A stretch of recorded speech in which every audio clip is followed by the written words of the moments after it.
Kayu mati. Apa yang kamu lihat? Putri Wenxing masih mendesak untuk mengajukan pertanyaan. Tetapi dia tidak tahu sejauh itu di Istana Bihai Divine. Luasnya. Tetapi itu bersinar merah tua. Biarkan laut dalam mencuci selama bertahun-tahun yang tak terhitung jumlahnya di atas altar yang sulit untuk membersihkan darah. Penatua memegang mutiara di tangannya dan bisa melihat setiap gerakan Istana Bisuan. Dan bahkan adegan di mana Qin Yichen memotong gelembung dengan pisaunya sekarang ada di matanya. Leluhur, cukup untuk menunda pencuri anjing ini. Selanjutnya, ini kita. Muncul kembali momen kejayaan kita. Ada ledakan, dan lautan amarah yang mengaduk bergejolak. Dan di semua sisi altar, pria kuat yang tak terhitung jumlahnya dari klan Bihai tampak serius. Dan di sepasang mata dewa, ada lebih banyak fanatisme. Keluar dari Tianhe. Muncul kembali dengan brilian. Anak-anakku, marilah kita mengikuti kemuliaan nenek moyang kita. Dan ledakan itu membuat para dewa dan iblis yang berlutut di altar gemetar melihat itu.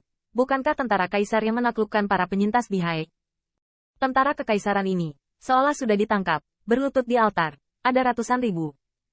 Seolah tsunami menyebabkan semua pembangkit tenaga klan kaisar hancur berantakan. Mereka direduksi menjadi pasir berserakan dan dihancurkan oleh klan Bihai satu persatu. Para tawanan tidak hanya para kaisar kuat yang masih hidup, tetapi juga mayat-mayat. Setelah berhari-hari, darah para mayat telah terkuras. Namun suku Bihai tidak peduli, selama darah mengalir ke altar. Dan jika Qin Yichen ada di sini, dia pasti akan berseru. Karena Zheng Chu Daozun berlutut di antara ratusan ribu dewa dan iblis pada saat ini. Altar ini seperti jurang yang cukup untuk menenangkan Bihai Tianhe atau gelisah. Ratusan ribu dewa dan iblis berlutut di sini. Setelah seluruh kekuatan ilahi tubuh diaktifkan, itu akan ditarik oleh altar. Pada saat ini, melihat korban selamat Bihai yang tak terhitung jumlahnya, mata Divine Zheng Chu Daozun penuh ketakutan. Ketakutan itu bukan hanya karena para penyintas Bihai menangkapnya dan tidak pernah mengundangnya untuk minum teh. Tetapi yang lebih menakutkan adalah tombak yang perlahan naik dari altar. Tombak perang itu berwarna biru tua, dan setiap kali naik dengan satu kaki, Bihai Tianhe sepertinya naik dengan satu kaki.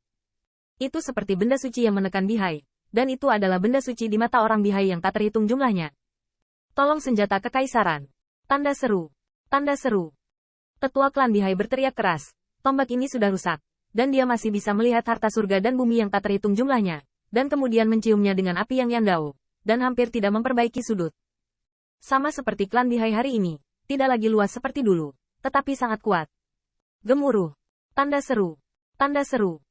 Tombak perang naik, dan di tempat di mana tiga tombak berpotongan, ada juga permata biru bertatakan, dan tampaknya berisi lautan kemarahan yang mengerikan. Tetua klan Bihai gemetar, dan dia telah menunggu hari ini selama ratusan ribu tahun. Klan saya bersabar dan tidak aktif. Para pencuri anjing itu sibuk berkelahi secara internal. Dan tidak ada yang mau menunggu ikan mati bersama saya, dan akhirnya memberi klan saya kesempatan. Bagaimanapun juga, sesepuh dari klan Bihai melihat sekali lagi ke kuil Bihai, seolah-olah dia ingin mengingat kampung halamannya selamanya. Hari ini aku meninggalkan kampung halamanku dan hanya menemukan jalan untuk klanku. Anak-anakku, kamu adalah pahlawan klan Bihai. Saat klan kami kembali ke Bihai di masa depan, kami akan membangun monumen untukmu dan bernyanyi selamanya. Tiba-tiba, 100.000 klan Bihai yang kuat mengangkat senjata ajaib dan meledak ke langit. Hanya Bihai yang melihat langit. Mengapa saya tidak menunggu mayatnya? Ini baik. Tetua dari klan Bihai meledak. Pengorbanan darah untuk prajurit kaisar. Tebas pencuri ke peringkat pertama. Korbankan kepada kaisar klan kita. Kepala klan. Arwah leluhurmu di langit. Lindungi klan kita dan hancurkan laut biru. Membunuh. Tanda seru. Tanda seru. Pisau besar di tangan 100.000 pembangkit tenaga listrik klan Bihai jatuh bersama-sama. Dan kepala 100.000 dewa dan iblis terbang ke bawah. Darah para dewa dan iblis menyembur dari tengkorak, dan kekuatan dewa dan iblis itu, semuanya berubah menjadi seberkas cahaya yang membumbung ke langit. Tuang ke dalam tombak biru tua itu. Anak-anak, ikuti aku keluar dari laut biru. Pada saat darah menjadi keras, tetua klan Bihai memegang tombak dan naik ke langit. Dan pada saat itu, Bihai yang tak berujung juga bergidik. Ledakan. Tanda seru. Tanda seru. Kayu mati, kamu sedang berbicara. Ledakan. Jauh di istana Bisuan. Putri Wenqing masih mengguncang Qin Yichen, tetapi melihat mata Qin Yichen dengan ngeri, dia hanya melihat bahwa setelah beberapa saat, gelembung pecah, dan jiwa ilahi klan Bihai yang tak terhitung jumlahnya semuanya terbunuh. Keluar. Kemudian, Bihai diwarnai menjadi lautan darah. Dan gelombang tsunami yang mengamuk itu seperti gelombang yang mengerikan ketika Qin Yichen pertama kali datang ke Laut Biru. Fluktuasi ini menyebabkan ratusan ribu kaisar yang kuat terbang terbalik lagi, dan bayangan waktu yang terkondensasi di mata Dewa Qin Yichen juga hancur. Namun, gelembung yang dia lihat barusan hancur, tapi juga berubah menjadi dunia ini. Bum bum bum. Lusinan gelembung meledak, dan fluktuasi mengerikan yang menyebabkan mereka, dalam sekejap, menyebabkan sejumlah dewa dan iblis yang tidak diketahui jumlahnya dihancurkan menjadi bubuk.